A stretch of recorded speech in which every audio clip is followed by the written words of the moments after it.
दोस्तों आज का जो वीडियो का टॉपिक रहेगा वो पावर सप्लाई के ऊपर में रहेगा। दोस्तों मेरे पास एक पीसीबी आई थी बनने के लिए, उसमें पावर सेक्शन की प्रॉब्लम थी, बट इसमें न्यू प्रॉब्लम क्रिएट हुई है। इसके नाम से वीडियो को मैं प्रैक्टिकली जल्दी शूट करके आपको बता रहा हूँ, क्योंकि आपके पास भी ऐसा प्रॉब्लम है तो आप भी इसको रिपेयर अच्छे से कर लो और कोई चीज़ में कंपोनेंट मिस मत करो। ओके, तो वीडियो को यहाँ पे देखेंगे दोस्तों, थोड़ा सा प्रैक्टिकल वीडियो तो आपको अच्छे से देख के समझना पड़ेगा। तो दोस्तों हमारे पास जब भी आपके पास चाहे हमारे पास जब भी इंडक्शन बनने आता है पावर सप्लाई को, तो कैसे चेक करते हैं थोड़ा सा यहाँ पे थ्योरिकल आपको बता देता हूँ। तो दोस्तों मैंने यहाँ से समझ लीजिए सप्लाई दे दिया। सप्लाई देने के बाद दोस्तों हम क्या करेंगे, अपने मल्टीमीटर को 600 में रखेंगे डीसी में, और ये जो कैपेसिटर रहता है 450 वोल्ट का जो आप देखते हो, इसके माइनस में माइनस रखेंगे मल्टीमीटर का और पॉजिटिव में पॉजिटिव रखेंगे। यहाँ पे हम चेक कर लेंगे कितना वोल्ट, लगभग 300-350 वोल्ट, यानी समझ लो 330 वोल्ट करीब में आना चाहिए। ये हमारा इनपुट सप्लाई होगा कैपेसिटर में।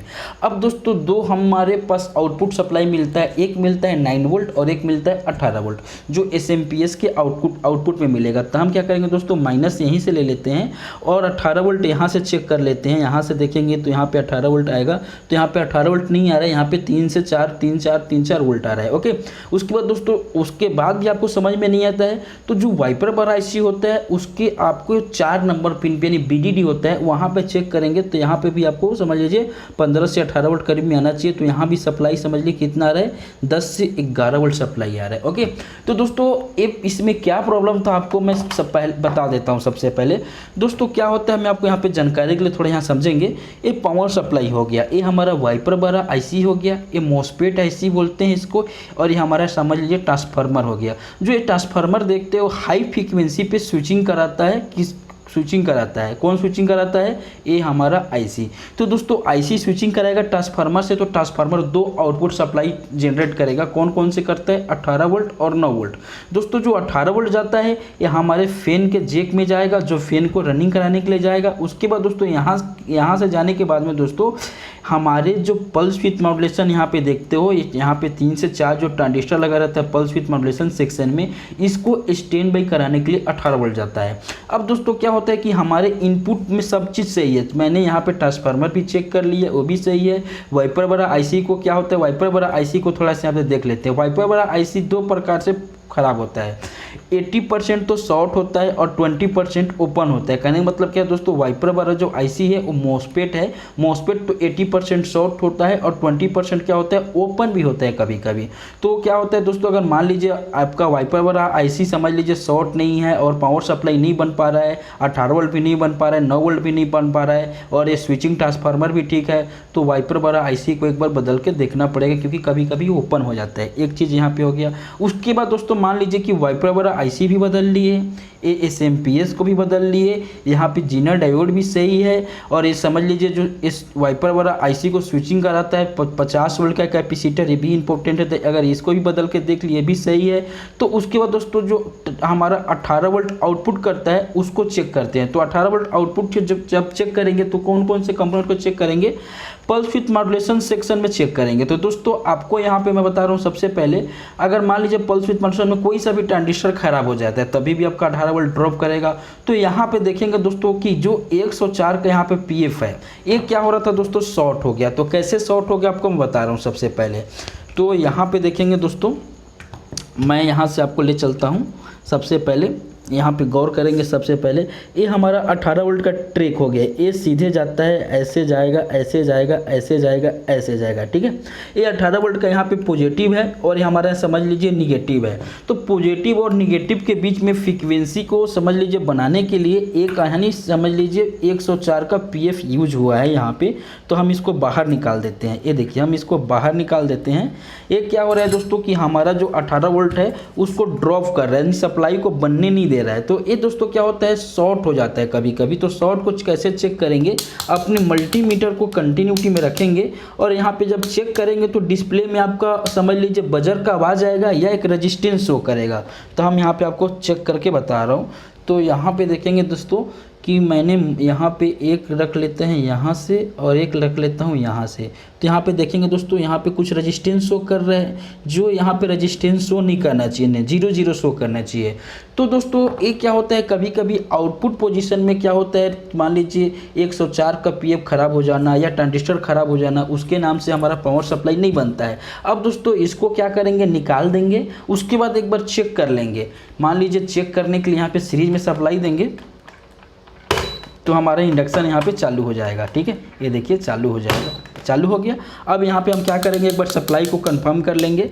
अब सीधे कंफर्म करने के लिए कहाँ पे जाएंगे, हम यहाँ से माइनस ले लेते हैं और सीधे अपने 4 नंबर पिन पे चेक करेंगे। यहाँ पे 4 नंबर पिन पे, तो यहाँ पे 18 वोल्ट आ गया, यानी आईसी के 4 नंबर पिन पे 18 वोल्ट आ जाएगा। तो समझ लीजिए आपका पावर सप्लाई सही काम कर रहा है, यानी वाइपर वाला आईसी ओके काम कर रहा है, सही है। तो उसके बाद दोस्तों यहाँ पे भी चेक कर लेते हैं, 18 वोल्ट आ जाएगा। ठीक है, यहाँ पे भी 19 वोल्ट आ गया, 5 वोल्ट भी बन गया, यहाँ पे हमारा 5 वोल्ट भी बन गया, 4 वोल्ट दिखा रहे, 5 वोल्ट भी आ गया। तो कहने मतलब क्या है दोस्तों कि यहाँ पे वीडियो बनाने का मकसद ये था कि मैं जब भी इसको जब रिपेयर कर रहा था तो मेरे पास एक प्रॉब्लम क्रिएट हुई थी। तो मैं सोचा कि जल्दी में भी आपको मैं बता दूं कि आपको भी ऐसा प्रॉब्लम आता है तो आप भी आसानी से रिपेयर कर लो। अब दोस्तों थोड़ा सा यहाँ पे थ्योरिकल आपको बता देता हूँ कि एसएमपीएस को, जो एसएमपीएस से 2 सप्लाई आउटपुट होता है, एक होता है 18 वोल्ट, एक होता है 9 वोल्ट। दोस्तों यहाँ पे मान लीजिए दोनों सप्लाई अगर नहीं आ रहा है तो वाइपर वाला आईसी को भी चेक करते हैं, ये फ्रीक्वेंसी ट्रांसफार्मर को भी चेक करते हैं, एक कैपेसिटर में सप्लाई चेक कर लेते हैं कि 300 वोल्ट आ रहा है कि नहीं आ रहा है। अब दोस्तों इसके फीडबैक के लिए यहाँ पे लगा रहता है 50 वोल्ट का कैपेसिटर, जो इसको स्विचिंग कराने का काम करता है हाई फ्रीक्वेंसी में। इस स्विचिंग समझ लीजिए कैपेसिटर है, इसको भी आपको चेक करना पड़ेगा। ओके, अब दोस्तों यहाँ पे समझ लीजिए सप्लाई इनपुट के पोजीशन में नहीं, समझ लीजिए सप्लाई जो होता है इनपुट में इतने कंपोनेंट लगा जो इंपॉर्टेंट है। अब दोस्तों जो 18 वोल्ट का आउटपुट में जो क्या क्या लगा रहता है, सबसे पहले फीडबैक के लिए लगा रहता है 18 वोल्ट का जीनर, ये भी खराब होता है। उसके बाद दोस्तों यहाँ पे 2 डायोड आप देख रहे हो, एक 18 वोल्ट का है, एक 9 वोल्ट का है। अगर दोनों डायोड भी शॉर्ट हो जाता है तभी भी आपका 18 वोल्ट ड्रॉप होगा और 18 वोल्ट सप्लाई नहीं बनेगा, तो पावर सप्लाई डेड पोजीशन में जाएगी। उसके बाद दोस्तों यहाँ पे कैपेसिटर लगा रहता है, एक कैपेसिटर लगा रहेगा आपका फैन के लिए जो 25 वोल्ट के लिए लगा रहेगा, एक कैपेसिटर लगा है जो हमारे 7805 के रेगुलेट कराने के लिए, ये भी कभी कभी शॉर्ट हो जाता है, और एक कैपेसिटर लगा है जो यहाँ पे पल्स विथ मॉड्यूलेशन के लिए लगा है। ठीक है, यहाँ पे 3 कैपेसिटर यूज हुआ है, तीनों 25 वोल्ट का कैपेसिटर है। ओके, अब दोस्तों सीधे आगे बढ़ते हैं। तो आगे बढ़ते हैं दोस्तों, तो आपको यहाँ पे मिल जाएगा pulse with modulation section. Pulse with modulation section में क्या होता है, मान लीजिए कि यहाँ पे कोई सा भी अगर ट्रांजिस्टर शॉर्ट हो जाता है तो 18 वोल्ट सप्लाई को ड्रॉप करेगा, क्योंकि फैन के बाद में सीधे हमारा जो 18 वोल्ट सप्लाई जाता है पल्स विथ मॉड्यूलेशन को स्टैंड बाई कराने के लिए जाता है। अगर मान लीजिए यहाँ पे सप्लाई ड्रॉप कर रहा है तो आपका 18 वोल्ट यहाँ पे समझ लीजिए नहीं बनेगा। ओके, तो दोस्तों यहाँ पे आप देख लिए थे कि एक पीएफ लगा था जो 18 वोल्ट के प्लस और माइनस में लगा था, ये शॉर्ट हो गया था, इसके नाम से हमारा 18 वोल्ट सप्लाई ड्रॉप कर रहा था। दोस्तों मेरा मकसद ये था कि जल्दी में प्रैक्टिकल वीडियो इसलिए बनाया था कि आपके पास भी ऐसा प्रॉब्लम आता है तो आप मिस ना करो। थोड़ा हो सकता है वीडियो में जल्दी के कारण आपको समझ में नहीं आया होगा, तो इसका मैं थ्योरिकल और प्रैक्टिकल दोनों अच्छे तरीके से आपको मैं वीडियो बना के बताऊंगा। दोस्तों अगर आप घर बैठे इंडक्शन का स्पेयर पार्ट्स लेना चाहते हैं तो आपको कुछ नहीं करना पड़ेगा, नीचे में लिंक दे दिया हूँ, या आप गूगल में जाके www.rajinduction.com जाके सर्च करेंगे तो वहाँ पे पूरी इंडक्शन का जो कंपोनेंट है उसकी प्राइस लिस्ट आपको मिल जाएगी। वहाँ पे जाके आप इंडक्शन का कंपोनेंट का प्राइस लिस्ट देख लीजिए। उसके बाद दोस्तों वहाँ पे व्हाट्सअप नंबर मिल जाएगा मेरे यहाँ का। व्हाट्सअप नंबर पे आपको जो कंपोनेंट चाहिए, उसके जितने भी क्वांटिटी चाहिए, उसकी रिक्वायरमेंट आपको जो भी लगेगी उसको आपको क्या करना पड़ेगा, वहाँ पे लिखना पड़ेगा और व्हाट्सअप करना पड़ेगा। दोस्तों आपको यही रिक्वेस्ट करता हूँ कि मैं पहले पैसा लेता हूँ, अगर मेरे ऊपर आप विश्वास करते हो, क्योंकि इतनी गर्मी के दिन में इतनी मेहनत का आपको वीडियो बनाता हूँ तो आपका पैसा मैं खा नहीं जाऊँगा। आप पहले पैसा पे कर दीजिए मेरे ऊपर विश्वास करके, ठीक है, क्योंकि अगर आप एक टेक्नीशियन आदमी है तो मैं भी एक टेक्नीशियन हूँ। 2000-4000 रुपये आपका नहीं खाऊंगा और नहीं भगूंगा। आप पहले पैसा पे करेंगे, उसके 10 दिन के बाद में आपका घर तक सामान पहुँच जाएगा, ये मेरी जिम्मेदारी रहेगी। दोस्तों आज की वीडियो देखने के लिए दिल से धन्यवाद। मैं राज।